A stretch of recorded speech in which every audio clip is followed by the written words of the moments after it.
un jour de repos et pourtant le travail ne s'arrête pas, comme c'est le cas ici à la RTB, toujours au cœur des grands événements.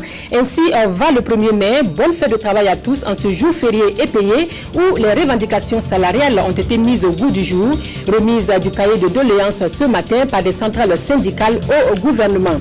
L'alphabétisation et la valorisation des langues nationales, deux approches de développement solidaire et efficace en matière d'éducation non formelle en Afrique, au cœur d'un pôle de qualité d'une conférence ministérielle.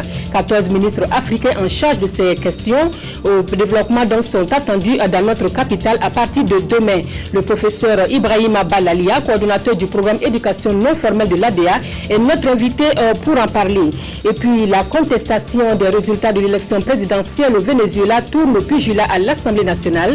Des coups de poing ont opposé les partisans des deux candidats. C'est avec un œil au beurre noir que certains ont poursuivi le débat parlementaire. Madame, Messieurs, bonsoir. Au nom du respect des libertés démocratiques et syndicales au Burkina, les centrales syndicales et syndicats autonomes battent le pavé. C'est une tradition. En ce 1er mai, la fête du travail est aussi une journée de revendications salariales.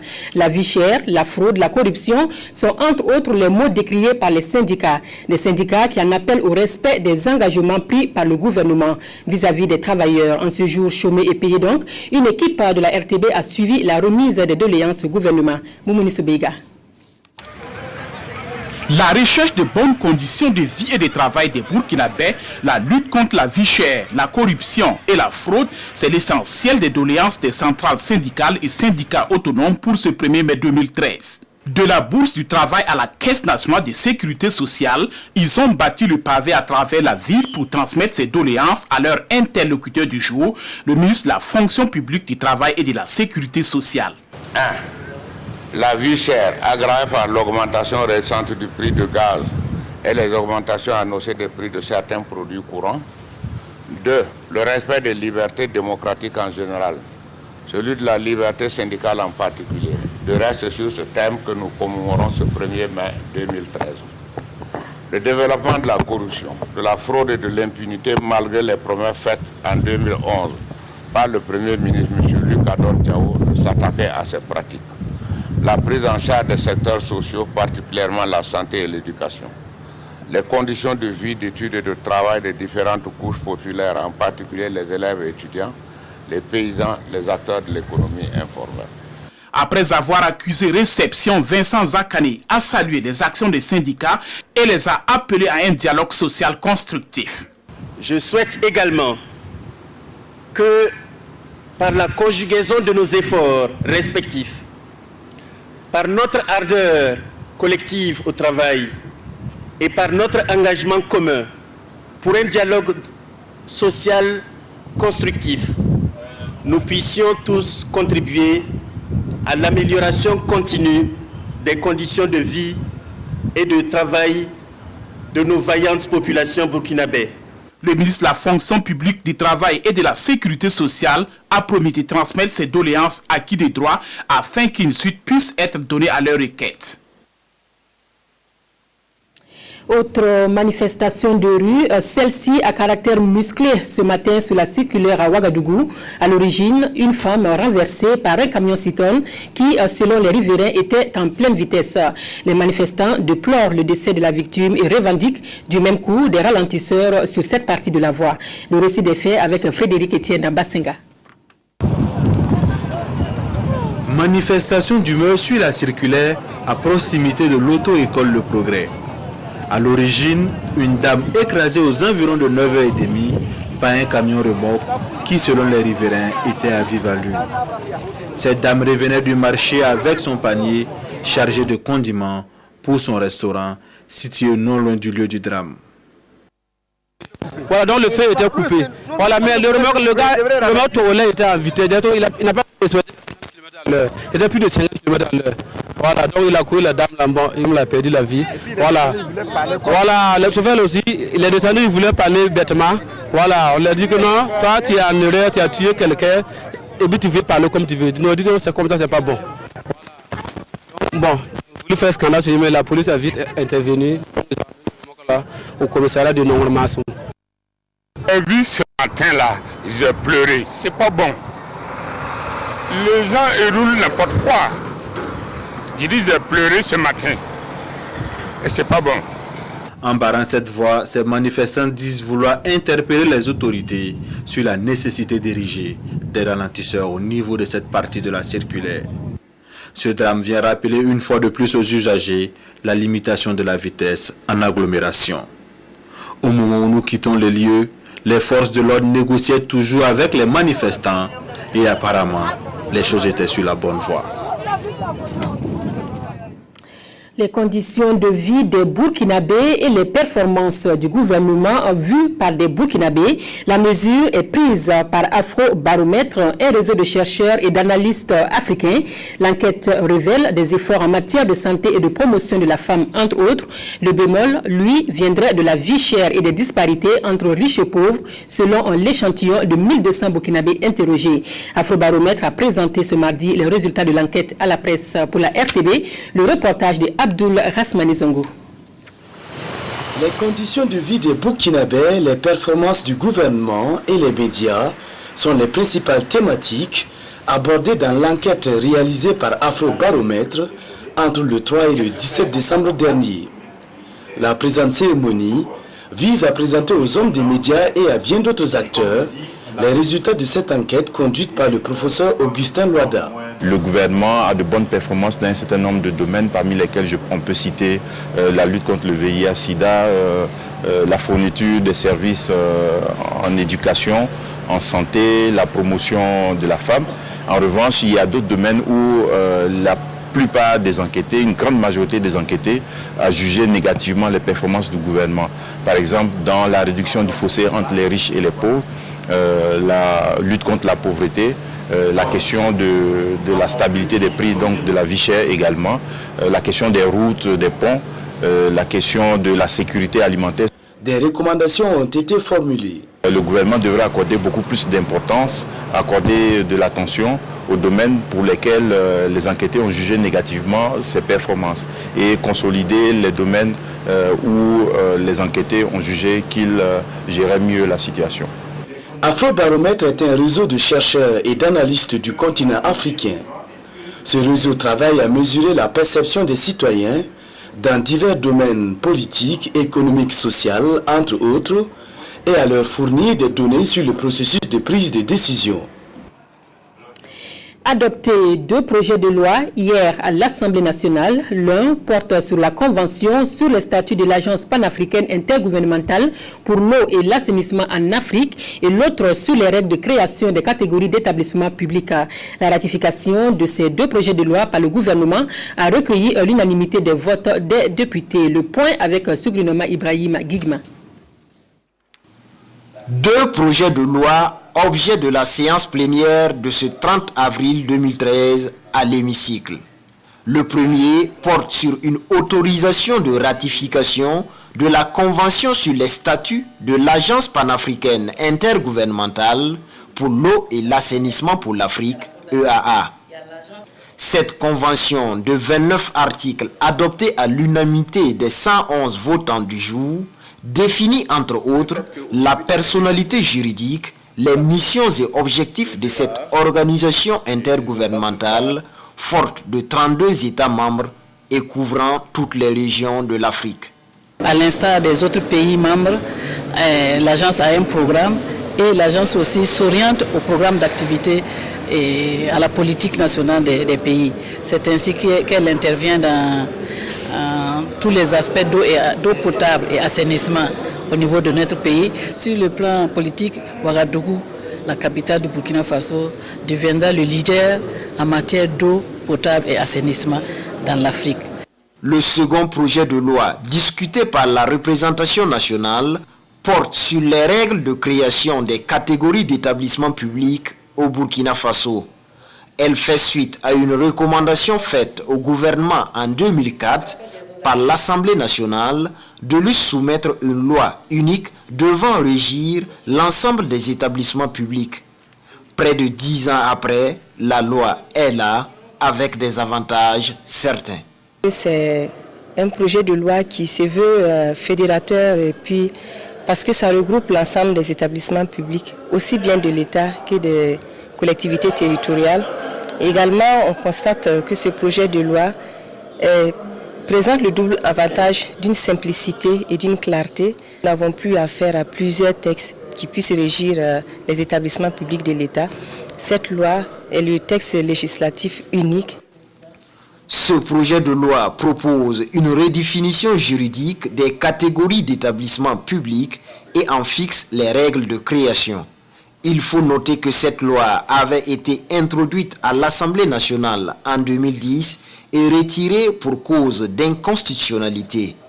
Cette fois-ci, c'est donc la bonne, elle a été adoptée à l'unanimité. Gouvernance et gestion participative avec comme mode opératoire la communication. Ainsi se résume la stratégie du ministère de la Jeunesse, de la formation professionnelle et de l'emploi version Basga Émile Diala. Le ministre en charge de ce département était le week-end dernier face aux jeunes des Cascades, des jeunes qui ont exposé à l'occasion la liste de leurs préoccupations. Karim Sissi. Dès sa nomination en janvier 2013 à la tête du ministère de la Jeunesse, de la formation professionnelle et de l'emploi, Basga Émile Diala a entrepris des échanges directs avec les jeunes des différentes régions du Burkina Faso. C'est dans le même ordre d'idée qu'il est venu s'entretenir avec la jeunesse des Cascades. Une rencontre qui lui a permis de dévoiler aux jeunes sa méthode de travail. Les statistiques fiables, la gouvernance, et puis maintenant la gestion participative, et j'ai ajouté, le tout doit être enrobé par un bon plan de communication. Nous devons communiquer. Nous devons communiquer, les gens doivent savoir ce que nous faisons, on doit disposer des informations de comment on a accès à tel fonds ou à tel autre comme un produit du ministère. Ça, c'est la communication. Les jeunes des Cascades ont à l'unanimité apprécié l'initiative. Comme il fallait s'y attendre, des doléances ont été soumises. Entre autres, la lourdeur administrative dans le traitement des dossiers de financement des projets, le manque de formation des jeunes en leadership et la construction d'infrastructures pour abriter les différents conseils régionaux de la jeunesse.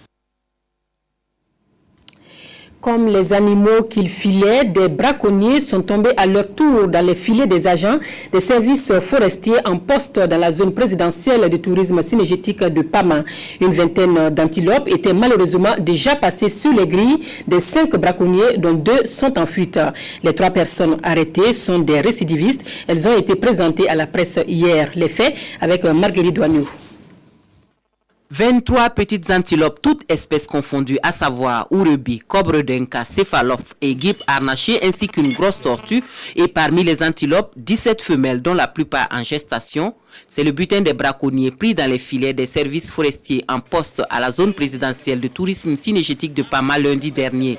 Il faut dire que la réserve est fort giboyeuse et malgré la haute protection, les braconniers semblent avoir jeté leur dévolu sur la zone depuis quelque temps. Cette fois, c'est des braconniers professionnels. Ces gens vivent de ça. Regardez même leurs armes, on sait que ce n'est pas la première fois qu'ils rentrent dans la zone. On souhaite demander quand même que, au niveau de leur jugement, que quand même ils renforcent un peu les sanctions. Ils ont déjà été appréhendés et 3 mois après, on les retrouve encore dans la zone. Une opération qui est le résultat d'une longue surveillance. Normalement, nous avons un certain nombre de sorties de surveillance que nous effectuons dans la zone. C'est dans ce cadre-là que nous avons mis sur le terrain une petite équipe de 4 éléments et rapidement ils nous ont fait savoir qu'ils ont observé des traces des indices de braconnage. Alors nous avons renforcé l'équipe et nous avons pris l'équipe disons les braconniers en filature. Voilà, c'est dans ce cadre-là que nous les avons aperçus hier aux environs de 11h30 dans une zone à une vingtaine de kilomètres de la route, à l'intérieur, à 20 km environ. Voici donc ce que les braconniers ont pu faire comme prise en une seule nuit. On imagine le carnage s'ils avaient pu rester un peu plus longtemps comme ils le prévoyaient. Des braconniers qui justifient leur forfait par la précarité de leurs conditions de vie.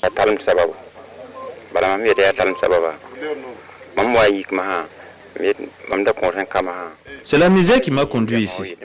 J'ai regardé la mine de mes enfants et j'ai décidé de suivre le groupe.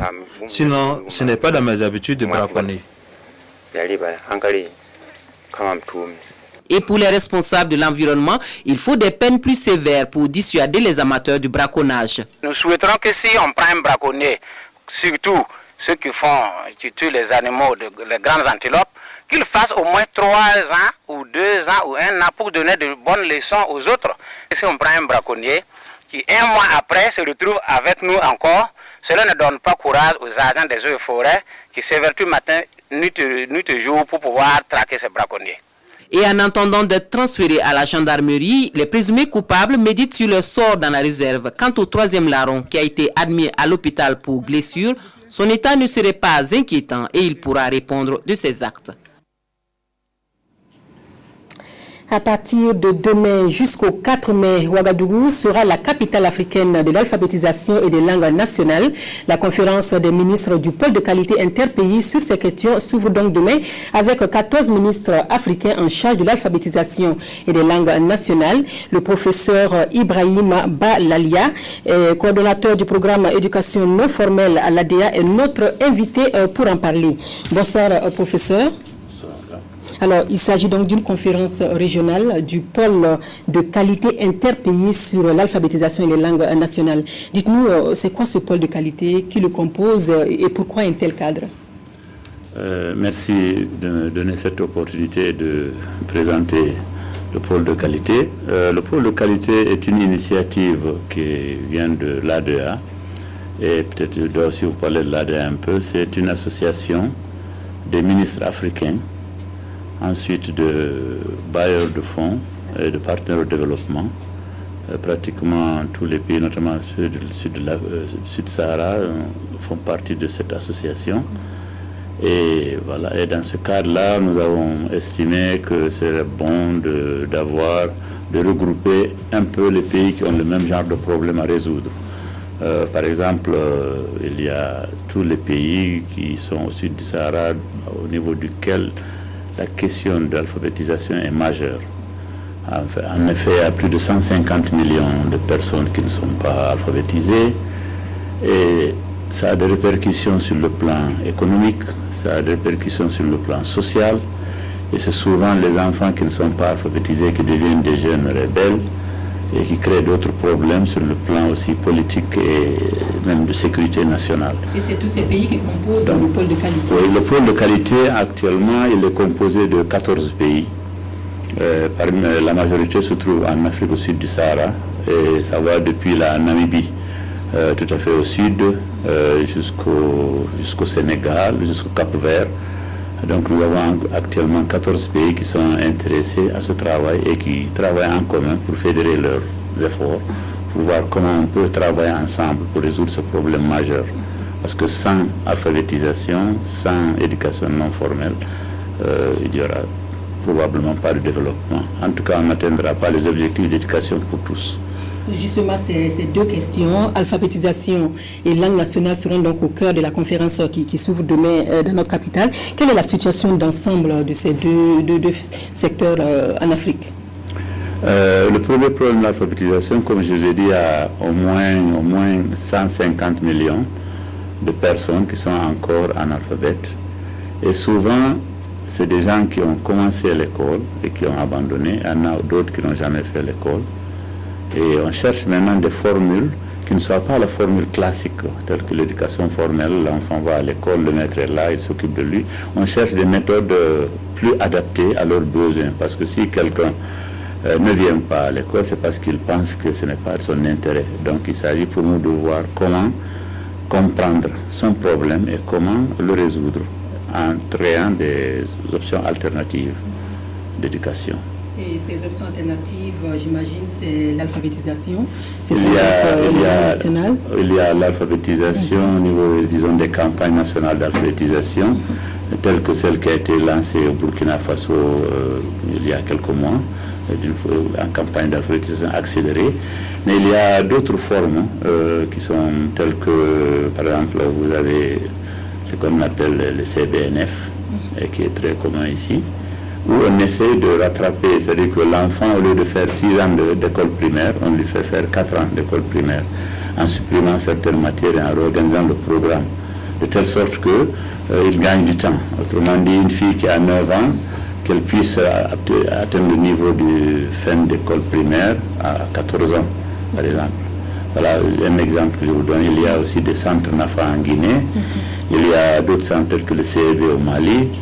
Il y a le monde des enfants au Niger aussi. Il y a plusieurs programmes de ce genre que nous essayons de supporter parce qu'ils sont plus près des problèmes de ceux qui en ont besoin. Mais concrètement, quelle peut être la contribution et de l'alphabétisation et des langues nationales à la promotion même de notre système éducatif? C'est-à-dire qu'actuellement, il est prouvé que l'éducation classique, je veux dire l'éducation formelle, ne peut pas résoudre les problèmes. Il y a des groupes de population qui résistent pour des raisons parfois sociales, parfois économiques. Vous prenez quelqu'un comme, c'est pas mal, un enfant d'une population nomade qui transite entre le Burkina Faso et le Bénin et qui fait quelques mois au Burkina et quelques autres mois au Bénin à cause des troupeaux. Alors, des situations comme celle-là, il est difficile d'installer une classe classique et de mettre un maître et puis tout marche. Il faudrait des formules alternatives. Il faut par exemple des écoles mobiles, il faut plusieurs formules que nous essayons de promouvoir pour qu'on puisse aller vers son besoin. C'est-à-dire que l'école va vers l'enfant ou l'apprenant, alors que ce soit le contraire. Justement, au-delà des mots, au-delà donc de cette bonne volonté, est-ce qu'il y a des expériences réussies dans certains pays qui peuvent faire justement école? Oui, il y a des expériences qui sont très intéressantes. Je peux par exemple vous parler de l'expérience NAFA en Guinée. L'expérience NAFA vise les jeunes filles d'un certain âge et en moins de 3 ans, 4 ans, l'enfant est capable de savoir lire et écrire, ce sont les compétences de base. Mais en plus, on lui rajoute les compétences professionnelles, l'habilité de base, ce qui fait que la personne est capable de lire et écrire, mais aussi d'utiliser sa connaissance. Et cela, tout de suite, dès que la personne arrive au niveau requis, elle peut non seulement maîtriser cette connaissance, mais l'utiliser pour se promouvoir du point de vue social. Cette éducation, elle se fait dans quelle langue, cette alphabétisation? C'est dans la langue maternelle de l'élève, de l'apprenant? Elle se fait justement dans la langue nationale d'abord. En fait, le processus qu'on utilise dans beaucoup de formules consiste d'abord à enseigner dans la langue que l'enfant connaît le mieux, c'est-à-dire la langue du milieu. Bon, nous préférons la formule langue du milieu à langue maternelle. Je veux dire, ainsi, on fait le passage, on organise le passage pour que graduellement l'enfant apprend les connaissances de base à partir de sa langue maternelle et puis il avance jusqu'à atteindre un niveau où on introduit progressivement ce que j'appelle la langue officielle, telle que le français ou d'autres langues, l'anglais. Oui, professeur, justement, il y a plusieurs langues africaines. Si nous prenons par exemple le cas du Burkina Faso, il y a une 60aine d'ethnies, donc autant de langues nationales. Alors, quelle langue promouvoir dans ce contexte-là? Également, la langue officielle, c'est le français. Or, sur la scène internationale, on constate que le français se la dispute à l'anglais. Alors, finalement, quelles sont les chances de nos langues sur la scène internationale? En fait, c'est une question complexe, c'est une question politique, c'est une question de choix. Il y a plusieurs formules qui s'appliquent. Vous prenez des pays comme l'Afrique de l'Est, ils ont choisi le Swahili comme étant une langue, ou en Ouganda, au Kenya, etc. Le pays a délibérément choisi cette langue, les 4 ou 5 pays ont choisi cette langue qui est devenue maintenant une langue internationale. Ça, c'est une approche. L'autre approche consiste à prendre au sein du pays une langue peut-être minoritaire, par exemple, prenez comme l'Éthiopie. Ils utilisent une langue qui était au départ langue d'un groupe minoritaire, mais qui a été placée au niveau de rang national. Bon, il y a d'autres formules qui consistent à choisir des langues que j'appelle des langues transnationales, telles que le Hausa, le Fulfulde, le Moré, le Djoula, des langues... En ce qui concerne notre sous-région, est-ce qu'il y a un choix qui a déjà été opéré? Non, pour cette sous-région, il n'y a pas un choix encore qui a été décidé, mais il y a déjà des discussions politiques très avancées pour savoir comment faire de telle sorte que l'enfant puisse, qu'il y ait des langues, si vous voulez, qui soient transfrontalières. C'est très important, notamment par exemple pour le groupe des pasteurs savaniens qui transitent entre les différentes régions. Ils élèvent le bétail au nord, mais ils le revendent au sud. Donc on a besoin de ce genre de langue pour pouvoir faciliter les communications. Donc il y a quelques 4 ou 5 langues qui émergent Mais encore, c'est une décision politique et peut-être que c'est à un autre niveau que ça se décide. Mais en tout cas, nous, ce que nous faisons, nous voulons utiliser ces langues pour que l'enfant ne se sente pas étranger à l'école. Parce que l'un des mots que nous avons, c'est que les enfants ne considèrent pas l'école comme étant quelque chose du milieu. Il faudrait que l'école vienne vers eux, au lieu que ce soit le contraire. Alors 14 ministres sont donc attendus demain, des experts et des partenaires au développement également. Alors quelles peuvent être les retombées d'une telle rencontre pour chacun des pays et particulièrement pour un pays comme le nôtre, comme le Burkina? Demain, nous allons essayer de diriger les travaux vers 3 ou 4 secteurs. Le premier, c'est de réfléchir ensemble sur les alternatives éducatives les plus porteuses. Autrement, je vous ai parlé de NAFA, de CND, etc. Maintenant, il s'agit pour nous de réfléchir pour voir quelles sont celles qui sont les plus porteuses. Si nous considérons en tant qu'experts qu'elles sont porteuses, nous essayons de les promouvoir, de faire un plaidoyer. Ça, c'est un de nos objectifs. Le deuxième objectif, c'est à partir donc de ce genre d'idée, de créer un plan triennal pour voir comment le pôle de qualité peut, sur la base d'un plan triennal, avancer pour pouvoir, dans 3 ans, 4 ans, contribuer massivement à l'éducation pour tous et au MDG. Ça, c'est le deuxième objectif. Et le troisième objectif, c'est une fois que nous avons parlé de ces deux, de voir comment concrètement on peut le faire. Là, l'opérationnalisation, combien ça va coûter, qui va le faire, quelle est l'institution qui sera recrutée pour faire le travail, etc. Ouais, donc on part du côté théorique et recherche, on monte vers la constitution du programme et on va dans le côté de mise en œuvre et évaluation. Voilà à peu près ce que nous voulons faire. Et toutes ces questions seront discutées donc demain. Oui, demain, après-demain, dans 3 jours. 3 jours, jusqu'au 4 mai. Voilà, merci donc professeur Ibrahim Balalia. Je rappelle que vous êtes le coordonnateur du programme éducation non formelle à l'ADA. On rappelle donc demain s'ouvre à Ouagadougou la conférence ministérielle régionale du pôle de qualité interpays sur l'alphabétisation et les langues nationales et bien sûr la RTB sera donc au cœur de l'événement. Venons-en maintenant à l'installation des maires qui fait l'actualité dans nos communes. Le nouveau maire de Téma-Bokin s'appelle El Hadj Sayouba Savadogo, PDG de son État. À la tête d'un conseil fort de 81 membres, il entend relever les défis de sa commune, les défis qui se déclinent en termes d'infrastructures sanitaires et infrastructurelles. Mais le nouveau maire devrait surtout travailler à la cohésion sociale, mise à mal au sortir des élections. El Hadj Savadogo. Élu le 9 mars dernier sous la bannière du Congrès pour la démocratie et le progrès, El Hadj Sayouba Savadogo est celui qui va présider aux destinées de la commune rurale de Bokin, une localité située dans la province du Passoré. Avec un conseil fort de 81 membres, le nouveau maire place son mandat sous le signe de la réconciliation, la consolidation des acquis, l'investissement dans le capital humain et dans les secteurs sociaux de base.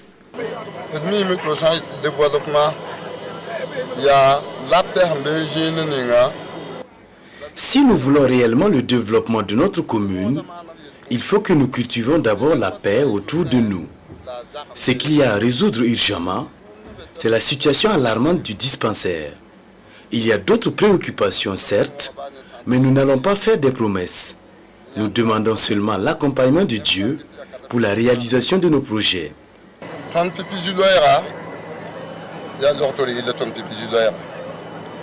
Le ministre de l'Aménagement du territoire et de la décentralisation, après avoir expliqué les fondements du processus de la décentralisation, a invité les populations de Bokin à l'union et à la solidarité.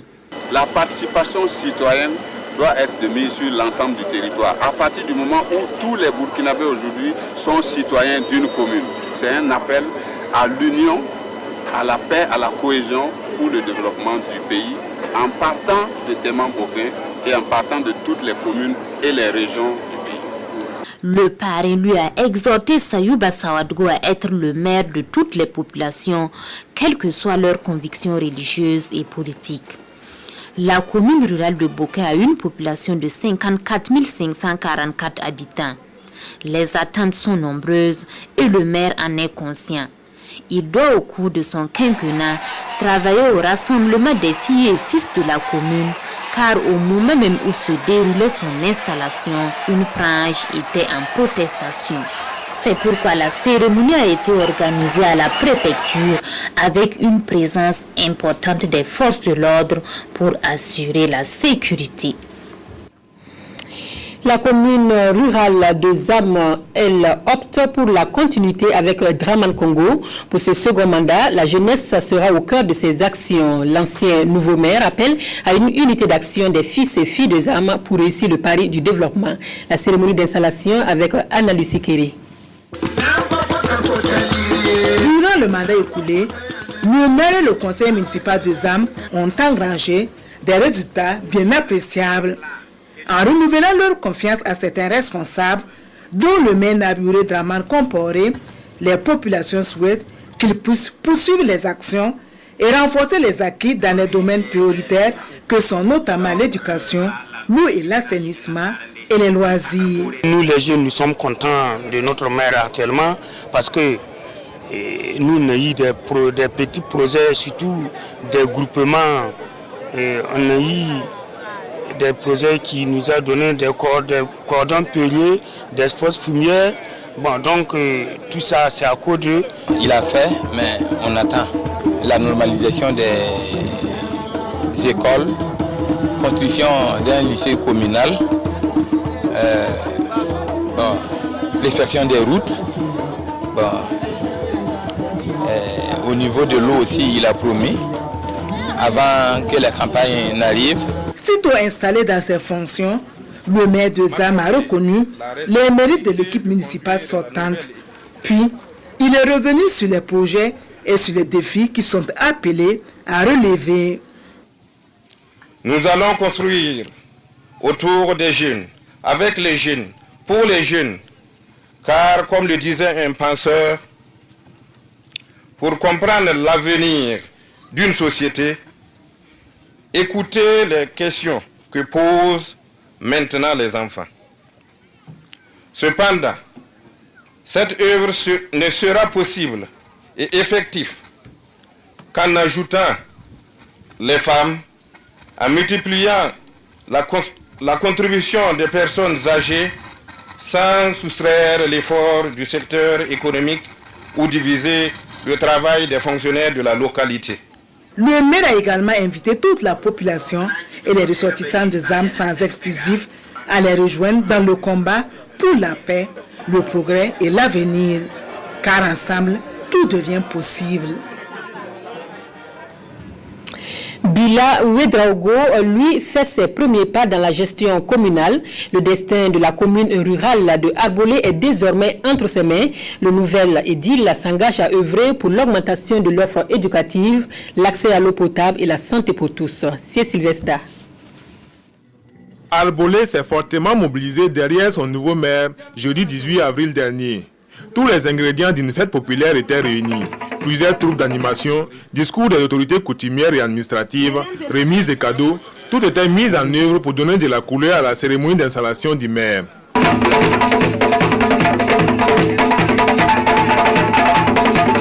Avant de lui passer son écharpe aux couleurs nationales, le préfet d'Arbolé a invité le maire à faire de la concertation et de la consultation ses vertus cardinales. Même exhortation du parrain qui a appelé Bila Ouedraogo à privilégier le dialogue au cours de son mandat. De tout temps, nous serons à ses côtés pour l'aider à remplir sa mission. Nous disons merci aux uns aux autres pour leur présence aujourd'hui à cette cérémonie.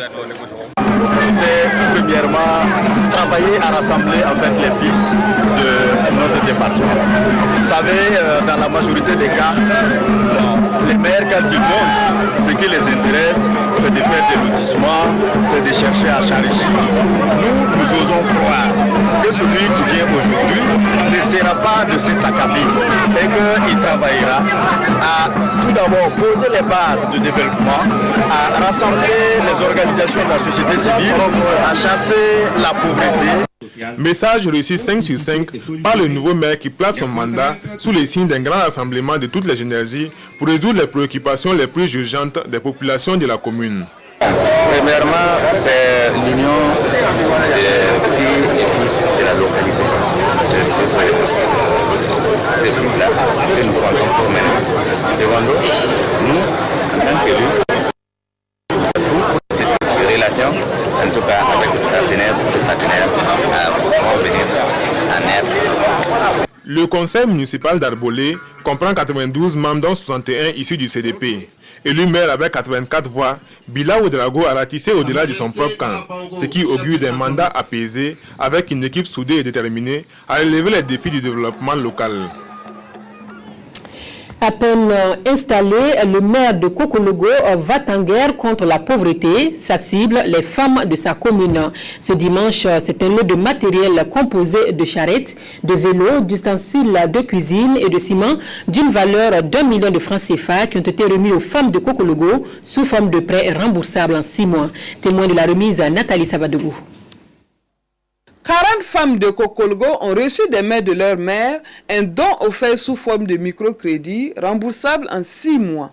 Ce don est composé de vélos, des charrettes, des pousse-pousse à eau, des ustensiles de cuisine, du ciment, de l'engrais et des chevrons d'une valeur de plus de 1 500 000 francs CFA. Par cet acte, Madame le maire veut aider les femmes de Kokologo à bien mener leurs activités rémunératrices de revenus pour être plus autonomes. J'ai été lauréate d'un prix genre en 2009 par le CGD et d'une enveloppe de 450 000. Et j'ai donc profité de cette enveloppe pour donc appuyer les femmes chaque année. Et chaque année, ça augmente. Et la première année, c'était des charrettes et des vélos. La deuxième année, les femmes ont ajouté de l'engrais et de matériaux de construction. Et cette année encore, elles ont même payé des charrettes à Anne. Ici, la joie est au grand jour.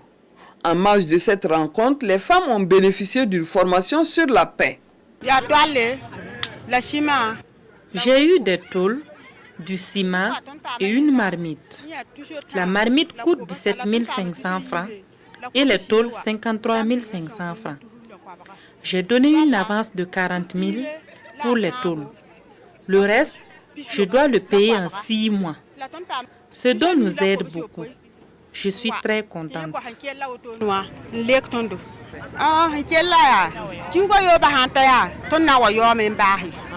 À l'occasion, le ministre Alain Zoubga de l'Action sociale et de la solidarité nationale, invité d'honneur de la cérémonie, et bien d'autres autorités coutumières et religieuses ont été faits ambassadeurs de la paix.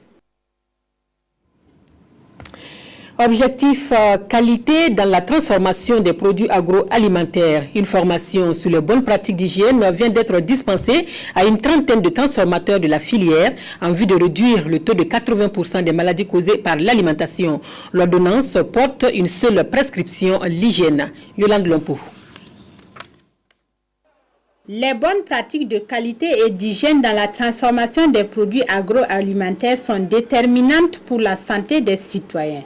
Aussi, le projet Valorisation des résultats de recherche au Burkina Faso a organisé une session de formation au profit d'une trentaine de transformateurs et de transformatrices. En général, les gens travaillent sans savoir que les conditions dans lesquelles on travaille, ça compte beaucoup. Il faut respecter des normes de qualité et des conditions d'hygiène pour pouvoir sortir des produits propres qui ne vont pas intoxiquer la population. Nous avons eu à visiter la cuisine de Kombisiri et qui nous a servi pendant notre séjour là-bas, et aussi une charcuterie au niveau de Kosodo. Mais sans vous mentir, au niveau de la charcuterie, on a été très émerveillés parce que les principes de qualité sont à 80% respectés, et je pense que c'est très important pour nous qui travaillent dans l'agroalimentaire, puisque 80% des maladies qui nous tombent dessus nous viennent de l'alimentation. Donc il faut qu'on évite que les mains soient souillées, il faut éviter que les cheveux ne tombent dans le repas qu'on doit préparer et puis livrer aux gens. Il faut éviter d'avoir des habits sales qui vont contaminer l'aliment. Il y a beaucoup de principes qu'il faut mettre en compte pour pouvoir arriver à faire une production de qualité. Cette rencontre de 4 jours leur aura également permis de se familiariser avec les techniques d'évacuation des eaux usées, les dispositifs de lavage des mains, l'entretien des sites sur lesquels ils exercent leurs activités dans le but de mieux répondre aux besoins des consommateurs. La qualité de la gestion des districts sanitaires est aussi source de la qualité des soins et des prestations offertes. Une vingtaine de médecins viennent de renforcer leurs capacités en la matière. 6 semaines de formation pour maîtriser les besoins de leurs districts respectifs. Kadissa Nougou. Après 6 semaines de formation, les 23 médecins venus des 13 régions du Burkina ont renforcé leurs compétences en gestion des districts sanitaires.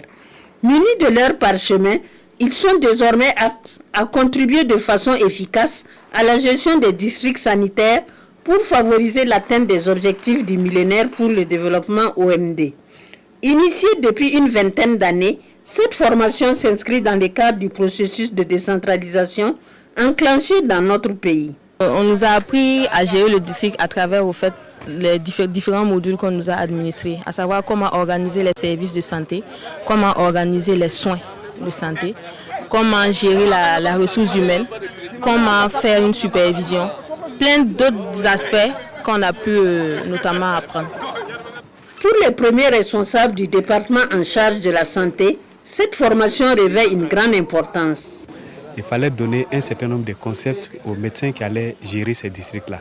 Et ces formations sont axées essentiellement sur les éléments qu'il faut fournir à ces médecins-là pour qu'ils puissent réfléchir en termes de développement sanitaire cohérent au sein d'un espace qui comporte un certain nombre de formations sanitaires de base qui sont centrées sur un centre médical avec antenne chirurgicale et une population de responsabilité aux alentours de 200 000 habitants.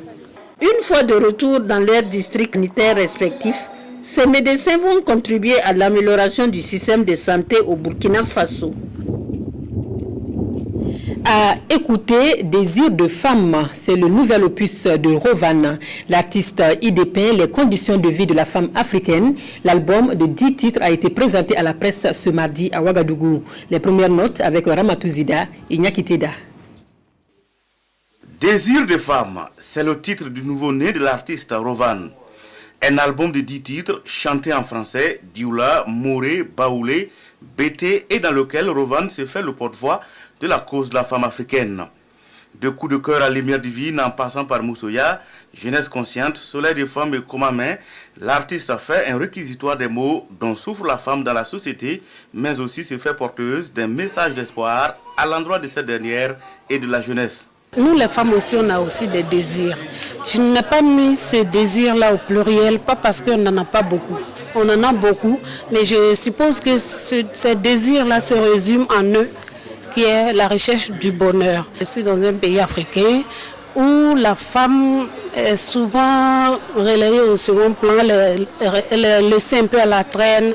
Beaucoup de femmes pensent que c'est normal même qu'elle soit dans ces conditions-là. Je veux leur dire seulement que non, une femme peut se lever elle-même, chercher à s'épanouir. Désir de femme est la 4e œuvre discographique de Rovan. Elle a été enregistrée entre Ouagadougou et Paris avec la touche de célèbres arrangeurs tels que Freddy Assogba et Yves de Bemboula. En rappel, Rovan a été sacrée meilleure artiste féminin au Koundé 2009 et cette cérémonie de récompense des meilleurs artistes burkinabés a vu l'exclusivité de ce nouvel album le 26 avril dernier. Hors de chez nous, au Mali, Boukari Daou est libre et sans poursuite judiciaire. Arrêté pour incitation à la désobéissance et publication de fausses nouvelles, le journaliste a été lavé de tout soupçon. Ses avocats et ses pairs saluent à sa libération. C'est à la maison de la presse qu'il se rend peu après l'énoncé du verdict du tribunal de première instance de Bamako. Boukari Daou ne comparaîtra pas pour publication de fausses nouvelles et incitation à la désobéissance. Il est définitivement libre. Je suis aujourd'hui comblé de savoir qu'on a une justice indépendante, que les confrères sont mobilisés, que toutes les organisations sont mobilisées pour la défense de la liberté d'expression, qui est un pilier central de la démocratie. Au cours d'une conférence de presse, le directeur du journal Le Républicain remercie ses confrères et les organisations de défense de la liberté de la presse pour leur soutien. Ses avocats considèrent comme une victoire pour l'état de droit la décision du tribunal qui déclare nulle la procédure engagée contre Boukari Daou. C'est une évolution à laquelle on s'attendait parce que juridiquement, ce n'est pas possible lorsque le tribunal n'est pas saisi qu'il puisse statuer. Dans ce dossier-là, il fallait citer votre confrère Boukari Daou par un huissier. Et c'est ce qui n'a pas été fait. Donc c'est la citation qui saisit le tribunal. L'affaire Boukari Daou, qui a pris fin mardi, avait éclaté le 6 mars. Ce jour-là, le journaliste est arrêté pour avoir publié une lettre ouverte au président par intérim John Kounda Traoré. Dans cette correspondance, un soldat malien exprime le malaise de ses frères d'armes au front dans le nord du pays. Ils se disent révoltés par les avantages accordés au capitaine Amadou Haya Sanogo. Mécontent, le chef des putschistes saisit la justice pour faire condamner Boukari Daou. Au Venezuela, la guerre des urnes se transporte à l'Assemblée nationale. L'élection de Nicolás Maduro est contestée par les partisans de son challenger. Opposition dans les rues du pays, opposition également au Parlement.